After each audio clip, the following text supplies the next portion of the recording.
everybody, it's Ingrid from Twinkl, and today I'm going to be showing you how to make this Origami Santa using a template from the Twinkl website. Origami activities like this are a great way for children to work on their fine motor skills. The template also comes with instructions and numbered lines to make it easy to use. Or you can fold along with me. Remember, if you need to, you can hit pause on this video at any point to give yourself a bit more time.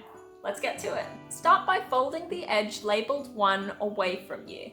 Then the edge labelled 2 also away from you. Do the same with the corner labelled 3. And then fold 4 across, followed by 5 across. Then the last step is to fold the point of the hat back at this angle so it looks like a droopy Santa hat.